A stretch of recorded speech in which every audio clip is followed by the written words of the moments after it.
Hey guys, how you doing? Wait, first let me start with some of how you doing because I haven't done it with you guys in a while. So how you doing? Mm, mm, mm, mm, mm, mm, mm, mm.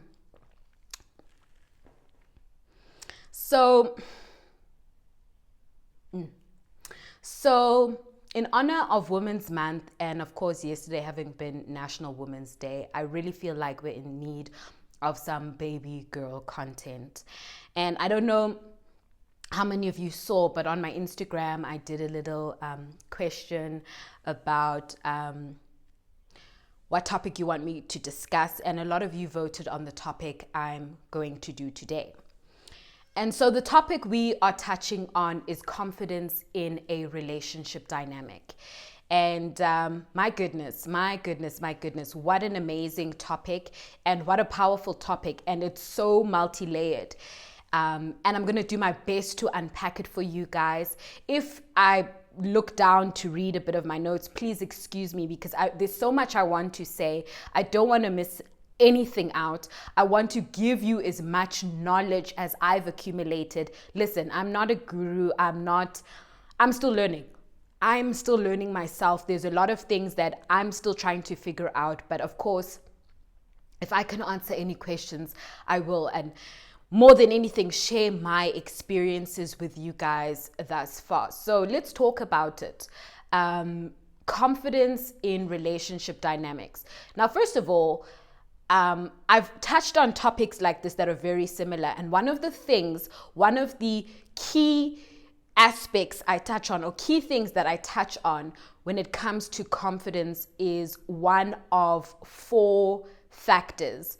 And this has to be one of the most important, if not the most important, being the people you surround yourself with. I have been saying this for years, and I'm speaking as somebody who's experienced it and discovered it. And I wish I had more people telling me this and showing me this, but I didn't. I'm here to tell you guys and show you this because I've been through it.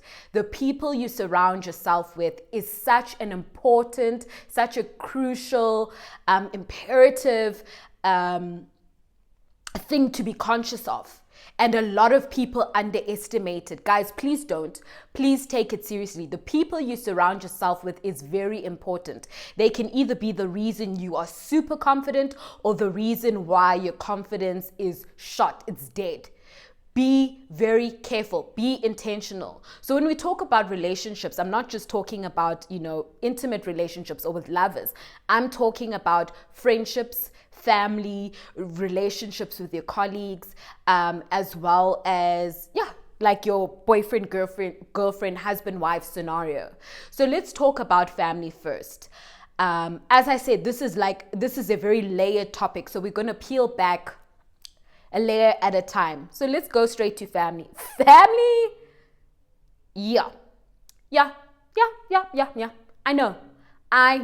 I know because I've been there and I've experienced it. It is the funniest thing because family are supposed to be the people you go to for support and protection. And sometimes they're the very people you need protection from. It is serious. It is hectic. It's unbelievable. And sometimes I laugh when I watch reality shows or documentaries or whatever it is, even on just Facebook Live or watch, where I see people from different countries, communities, facing the same problem. I used to think it was the South African thing. I used to think that, guys, our elders are hectic, specifically African Black elders. They are hectic when it comes to our physical appearance. They will let you know, but no. There are a lot of countries out there, communities whose elders make it their business and make it a point to let you know you're fat. Will make it known you need to go and put some of that food back in the pot. And if you want seconds, you go back for seconds. They will let you know you're fat. No man is going to marry that fat. So you need to lose weight. They'll be the first to tell you go and bang your hips on those walls, against those walls, so that you can bring them in a bit. Those hips are getting a bit too wide. They will be the ones to tell you when you walk in, what's going on? Why is your face so big? Why are you gaining weight? What's up with your arms? Look at these shabalala legs. What's all of this? What is all of this? They will shame you and drag you for filth, okay? And I've been through it. I've absolutely been through it. And I know some of you guys are going through it and have been through it, because I receive DMs about it all the time. Family, how does one address family? It's a very sensitive topic, because family is family. There's no choosing. Family is family. And for me, the first piece of advice is always make sure you address the situation in a respectful and civil manner. People always associate confrontation with negativity, with aggressiveness, with being loud, with just being over the top. Being confrontational or even addressing something does not, or rather confronting a situation does not have to be disrespectful and aggressive and loud and uncomfortable. You can address a situation with love and respect, but still be very firm and clear. And that's how I went about it. I can honestly sit before you guys and say there was never a time I went head to head or we got verbally nasty with a family member when I was explaining to them, I don't like it when you speak to me this way. There was never a time. And yet I got my message across very clearly. So the first thing I did very early on in my journey was and guys, excuse me, I refer to it as my body love journey, because that was the point, or that was the space in my life that I struggled the most, and that's what affected my confidence. But I'm sure there's other things in your lives, not just body, that are affecting your confidence. So this still applies. Put that in place of me talking about body love. But one of the things I did at the beginning of my body love journey was I used social media as a very effective tool. It was like my weapon. One thing about family members, there's always family members lurking on your social media pages. They are lurking to see what's popping. They're lurking to go and gossip. They're lurking to go and report. So use your pages wisely. That's what I did. I started posting about my experiences with family. I never mentioned names, but I started posting about my experiences with family at family lunches. I openly discussed how hurtful it was that at these family lunches, I was being, talked to a certain way, and it made me feel unworthy. It made me feel unloved, disrespected. And other people started joining in that conversation. Not family, just other people on social media, and a lot more people. This became a conversation that many people participated in. And I knew what I was doing. And I knew that there was somebody on that page who was going to go back and was going to report to the rest of the family what they were seeing, especially the elders, and they did. Listen, things even got back to Ubab Shabalala. And I used to say to Ubab Shabalala, if they don't like it, they must log off. They must stop looking at my pages. It's my page and I have a right to express what I want to express. And I did. Another thing that I did was, in every family, they are the people you're closest to and more comfortable with. And those were the people who I started having more honest, heart-to-heart conversations with about how I was feeling, about how negatively it was impacting my self-esteem and my confidence, about how much it was even filtering into dynamics with other people. I was just very, very, very unhappy.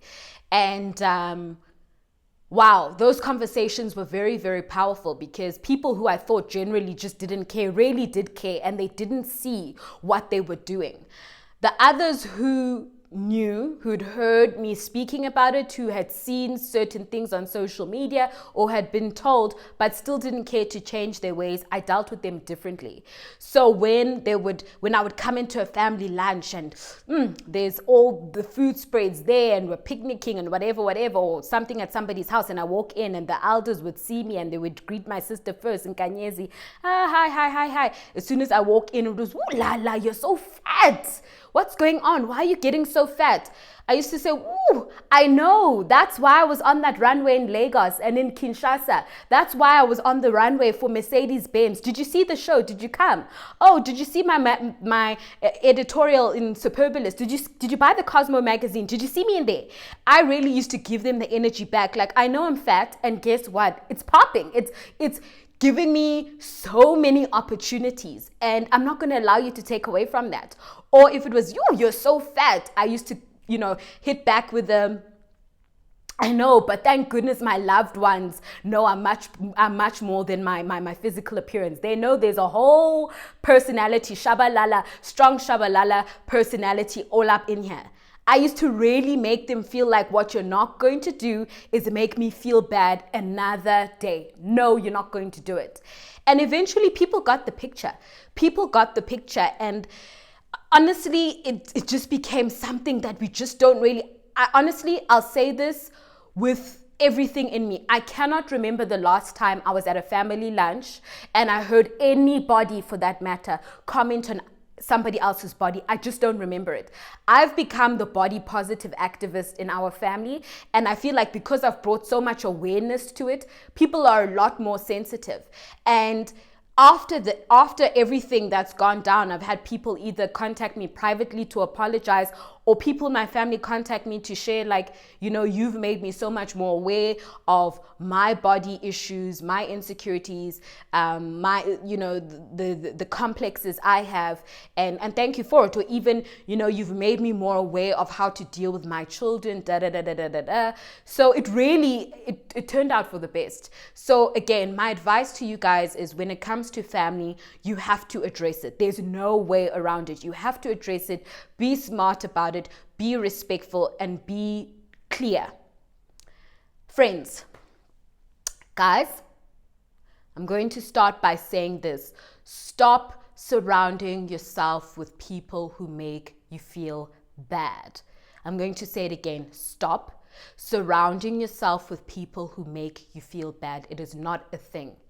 Friends are the people we choose, so make that choice count. Make it good.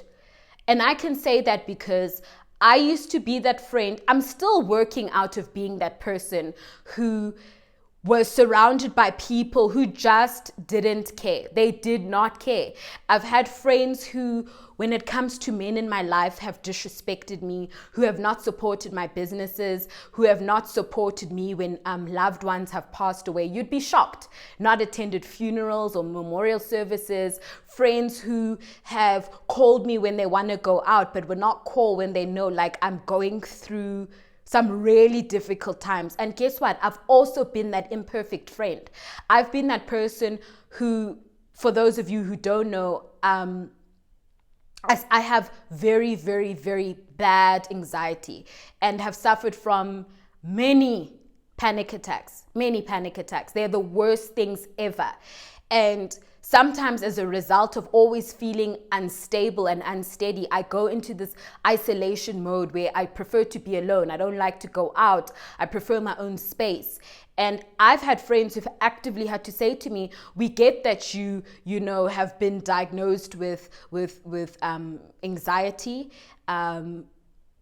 But guess what? We've also got things going on. And when you isolate, when you pull away, you miss out on the opportunity to be there for us too. And we need you as much as you need us. So you need to find a way to be more present the way you need us to be present. And wow. Because for me, communication is key. I have been so intentional and clear about being accountable.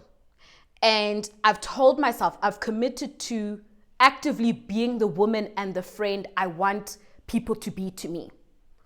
I'm not going to sit here with all these expectations and these needs and requirements, knowing I can't give it to my friend. And so that's what I've done. I've actively made it a point that, it's important that you show up for your friends. It's important that you show them love, that you show them the attention you want from them.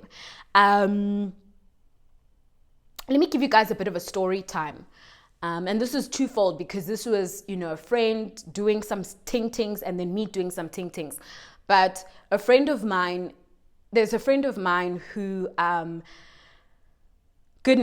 when it comes to, in terms of just generally, we get along so well. We can really have a good time together. But for some reason, when it comes to the men in my life, it's been a reoccurring pattern that she's overstepped her boundaries, that she's gotten too comfortable, she's gotten too cozy, she's gotten very inappropriate and done things I didn't like or appreciate.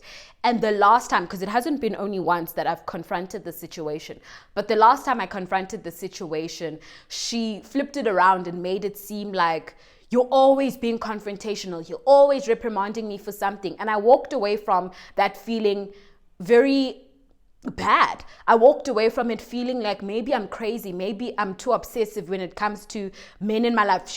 Honestly, I walked away from that situation feeling like it's not that serious. Why do you allow men to be the reason you and your girl fight? Like in my mind, I built it up this way and I was feeling terrible.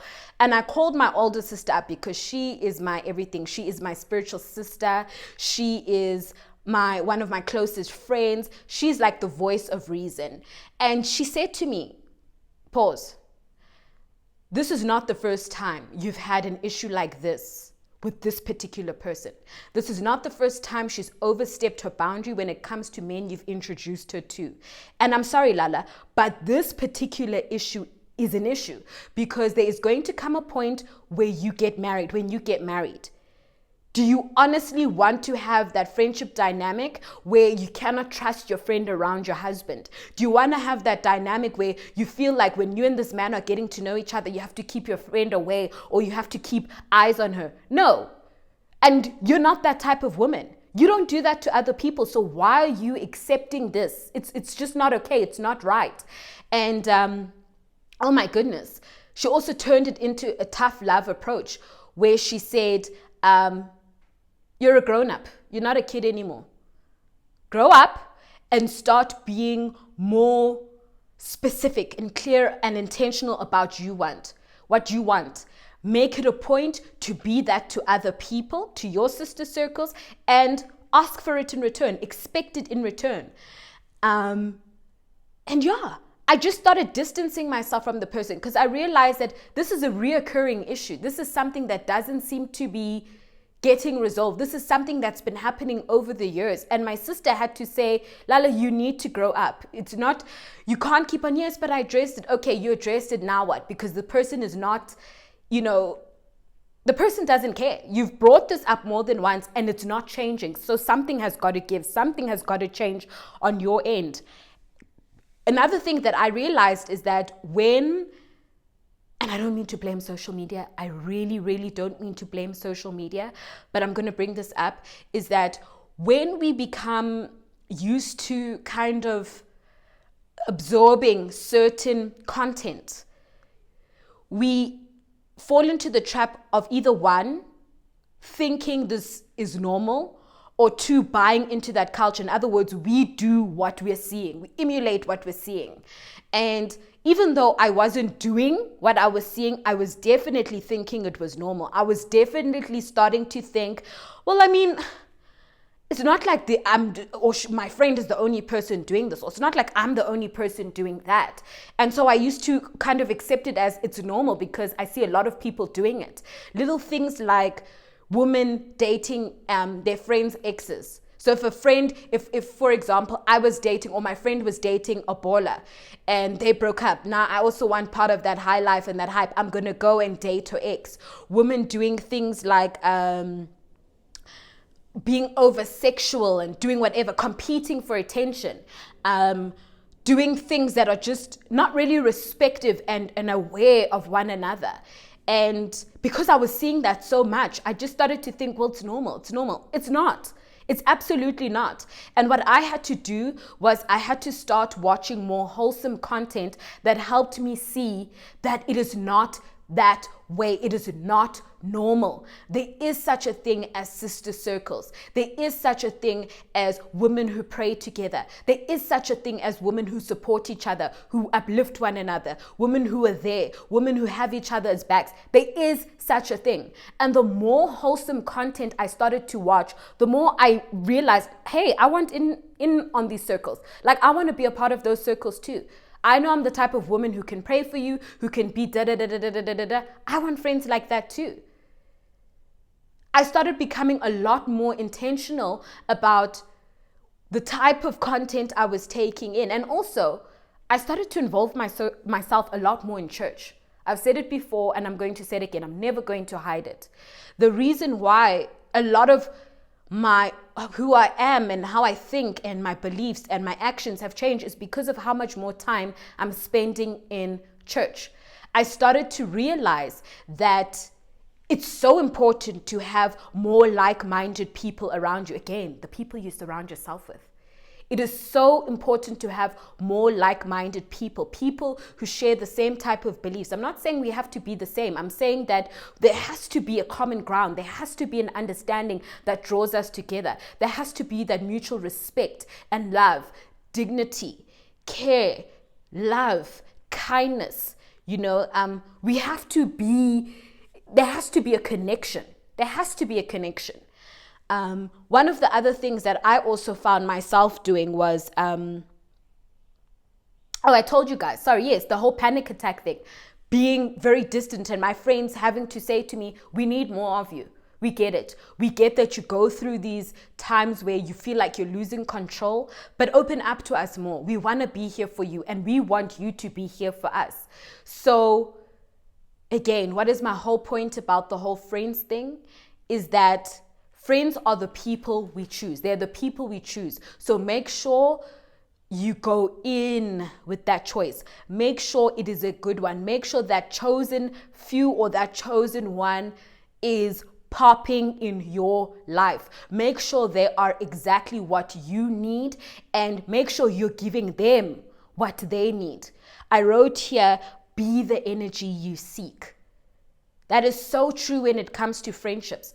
Friendships require time and energy. They require it. And sometimes we make the mistake of believing that, no, it's only relationships. It's only the man I'm sleeping with. It's only the man that I'm doing this with that I need to put in all. No, ma'am. Even your friendships require that time and that energy and that finesse and that extra zhuzh to make it happen, to grow, to elevate, to become that ultimate sister circle. And for me, that's what I want. That's what I want and that's what I need. Oh my gosh, my mascara is all over the place. Lovers. Guys, this topic is so layered. There's so many things to discuss when talking about this, but again, because of time, I'm not going to go all the way in. What I will say is that the people you date, the person you date, is a reflection of how you feel about yourself on the inside. I swear it's true. Stop and think about it. The person you are dating is a reflection of how you truly feel about yourself. And it is a very hard pill to swallow, especially when you're in a dynamic that is toxic, that is unloving, that is abusive. I know because I've been there. Even at my baby girl needs brunch, I opened about being in an abusive relationship and being in toxic situations. And when I look back to how I felt about myself at that time I was going through it, wow. So be very, very, very careful and intentional about the people we date. I too fell into that trap of believing, even if it doesn't lead to marriage, so what? Let me go out there and date, and let me go out there and this, and let me go out there and that. Until I realized, for me, Lala, and I can only speak about myself and my experiences and what I learned, is that casual dating, and when I say dating, I'm not talking about actually necessarily going on dates, even though, yes, there is an element of that because you've got to be careful about the energy you bring in, even if it's just a few hours having a meal. Just be very careful, but we won't go too much into that. But even just the casual relationships where you may not be sleeping with everybody, but there'll be that slip where it's like, oh, he's really good looking, he's popping this one, let me catch that body. And you end up having a casual relationship with that person, even if there wasn't that official, we are dating, we're doing this, we're dating with purpose, we are, there's something we're trying to build on. It was just that whatever, it was in the moment, we were attracted to each other, we started going on dates, and we ended up having sex.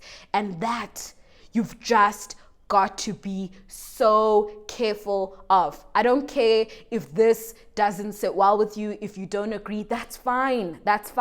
I'm speaking about what I've experienced and what I will always tell the younger people around me. Not even just the younger, my sisters, my friends. I will always be here to tell them, guys, this is what I experienced, and I'm not saying that will necessarily be your experience, but please be careful of this. And me sharing that with them is not about judgment. It's not about judgment. It's about saying there's some things you shouldn't have to experience, especially if you have those sister circles. We should be able to share our experiences with one another and help, perhaps even prevent a friend or a loved one going down that route that almost destroyed us. Because if I were to tell you some of the things I've been through, you guys would be scared. You would be scared. Scared. And I cannot even sit here and play victim. Some of those situations I put myself in. Some of those men I was seeing, I went in there knowing, not even some of them, all the guys I was seeing, I went in there, no, when I say some, I mean knowing who they really were. Some of them I didn't have an idea of who they really were. But again, what was I doing if I didn't really know who they were? And so if there's anybody who I'm speaking to who can relate, I hope you catch that message, because it's real. The older I've gotten, I've come to realize that I've truly come to grasp the impact of the person.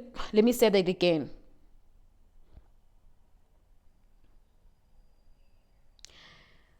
I started to grasp how much of an impact the person I was dating really had on me.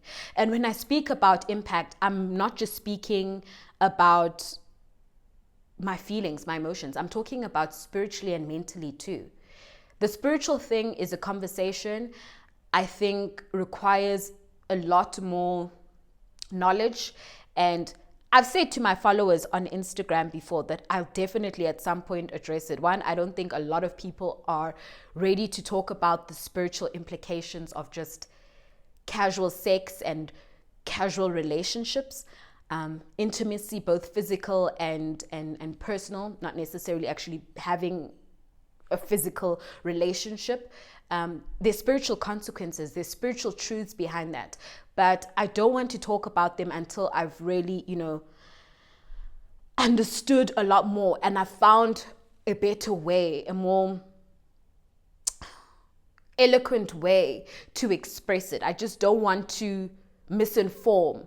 But I've definitely got some experiences I want to share, but I'm not going to do it today. I'm going to touch on it briefly. So the spiritual aspect, I'm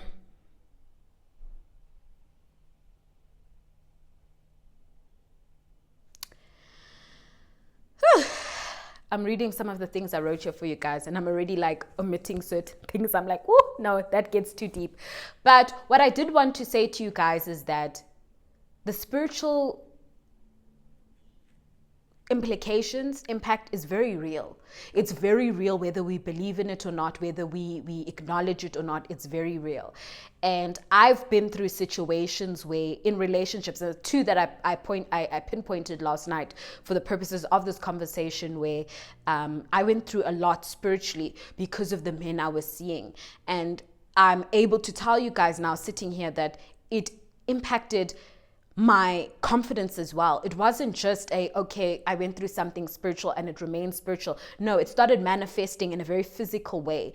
The gaining weight, the not really taking care of myself, the not feeling good, therefore not looking good, being internally in turmoil and in a very unstable place. And so physically it was starting to show. And when it showed, I was feeling so uncomfortable in my skin, and I had absolutely no confidence left. There was a guy who I was seeing, loved this man, absolutely loved him, and we were on and off again for a while. And I'm a very spiritually sensitive person, and so when I met him, I loved him, but there were definitely things that I was a bit uneasy with. But I carried on because I was just like, no, I love this guy. And there was a particular day where I went to his house, and his energy was so off. And I knew he was dealing with some stuff, and I could just tell that he was very nervous. There was something going on. And the more he would speak, the more I realized this is not just a mental thing. This is very spiritual as well. Like, there's a lot going on in his spiritual life as well. And I kind of pushed it aside, was having drinks with him, and we did what we usually do, which was get physically intimate, because physically we're so attracted to each other. So we got intimate. The moment we finished doing what we were doing, when I say I started feeling super anxious, uneasy, unsettled, like feeling like I was literally doing roly-polies within myself, it happened instantly. And I'll never forget, I turned over to him and I said to him, whatever it is you've been feeling, you've definitely given it to me. Like, you've transferred it. And I said it in a very polite and calm way, because he was definitely not offended by it. We spoke about it and he was like, I'm so sorry, baby. Like, I didn't realize. And yeah, I know you're very spiritually sensitive, and well, I'm feeling better. That's pretty much what he was like. He was like, well, I'm feeling better. I left there feeling his mess. I left there feeling those things. So it's an actual thing. And even non-physical intimacy, being, spending time with each other. Another ex-boyfriend of mine, him and I dated for a while, and it took me forever to get over this man. But for some reason, spiritually, from the day him and I started interacting, I always thought there was something a bit weird about this guy. There was always something that didn't quite sit right with me. And I'll never forget that I had so many questions about what was going on in his mind, because there were certain things he would say and certain things he did, and the way he did it, the tone and the aggression. I used to think this guy is a bit sick. I'm sorry to say it, but I did feel like this guy's a little bit sick. There's something a little twisted. And one day he was like, I'm coming to your house to drop off a USB with some series. You must watch these. These are my favorite series. Guys, when I plugged it in and I started looking at the type of series, there were all these weird, dark type of series and movies. And from when we were young, my mom always cautioned us about being careful about the type of stuff we watch, because that can definitely mess with us. And I used to think, my mom is doing it again. Just saying, you know how we are. We think we know everything, and we think that our parents just talk for the sake of talking. No, she was really trying to protect us, and I saw it. I felt it. I saw it. And let's just say, when we broke up, the breakup was really messy, very toxic. I mean, we've since come together and had a conversation, like 8 years later, made peace with each other, acknowledged where we both went wrong, and really wished each other well. But my spirit had already told me. And when I was dating him, can I tell you what happened? I was my heaviest. I was my most here at the mouth. Like, I learned to start getting a lot more sassy because I was frustrated all the time. There was a time my sister even said, it's like, you're so scared of this guy you're dating. Even my energy shifted. I was moody. I didn't like being around her because I thought my sister could see into what was really going on. It changed me. And I was definitely less confident. I even go back to some of the pictures and I see the way I dressed. I was not feeling myself. So please be careful of that. Intimacy is not just a physical thing. It's spending time with that person. That can affect your confidence too. And it can all start in the spiritual space. And then emotionally, how is the person making you feel? I don't even have to elaborate on that. How is this person making you feel? Only you can answer that. I too, I'm a woman. I know what it's about. I know how we'll sit in front of our friends and make it seem like this relationship is everything I wanted and it's popping. And if only you knew how my man takes care of me and he's But we know how we're actually really feeling. We know. So the question I have is, how is the person you're dating making you feel? And then mental, like, what did I say? Mentally, what's going on? What is going on in this relationship? What is going on? I said, again, I don't mean to take it back to the whole social media thing, but it's true. We really are in times where, because we're so influenced by social media, because it's a platform where all of us come to connect, of course we're taking this information in and absorbing it. I've been talking for too long. I've got to get off. And because we're taking in all this information and interpreting it sometimes filtering it, we are taking on a lot more than we understand and a lot more than we actually really even agree with. This is part of the reason why, guys, as silly as this is going to sound, I stopped watching these YouTube couples. I used to be one of those people who loved watching the YouTube couples. I used to go to I even remember the pages I used to go to and sit on them all night until I fell asleep, watching these people pranking each other, talking to each other funny, key. And in my spirit, something was telling me, this is not okay. It's not okay. But I talk myself down like, hey, now Shabalala, stop overthinking everything. Stop always trying to add a spiritual lesson on that. Just relax. It's just supposed to be for fun and games. But now I can honestly tell you it's not funny. The way these people speak to each other, the pranks, they cross very clear lines and boundaries. Some of them you actually see them playing pranks, and then you see the partner reacting a certain way. That's actually very scary. It's very scary and embarrassing. And then they both kind of laugh it off. But you can see there's an element of what's really happening behind closed doors. If he feels or she feels this comfortable to react this way and post it online, I'm scared to think of what's really going on behind closed doors. This is frightening. This is a mess. The one YouTube couple that I was so obsessed with, there was a particular video I watched of them, and I immediately picked up, this guy is very aggressive. And it's not that aggression is never funny, but this guy it's not that aggression where it's like, haha, in that moment I can understand he thought his girl was cheating. No, it's that aggressive where it feels uncomfortable to watch, only to find out that they've broken up since, and she's come out to say that he beat her. And some of that energy you can pick up on just on those YouTube pranks. So I'm very, very, very, very conscious now about what I entertain and what I bring in. Because for me, again, that feeds into the idea of what you think is appropriate for relationships and how you think it's okay for people to treat you. Things that you never learned, things that you were never taught, things that you never thought were a thing way back when are now starting to feel normal to you now because of how often you're seeing it. Be careful, guys. Be very, very careful. I'm going to check my notes last time to see if there's anything I'm missing. That's it, guys. That's really it. That's what I wanted to say to you. Again, the people you surround yourself with is so important, whether it be your lovers, your family members, friends. Be very clear about letting them know how you want to be treated, and also be clear to be to them what you want them to be to you.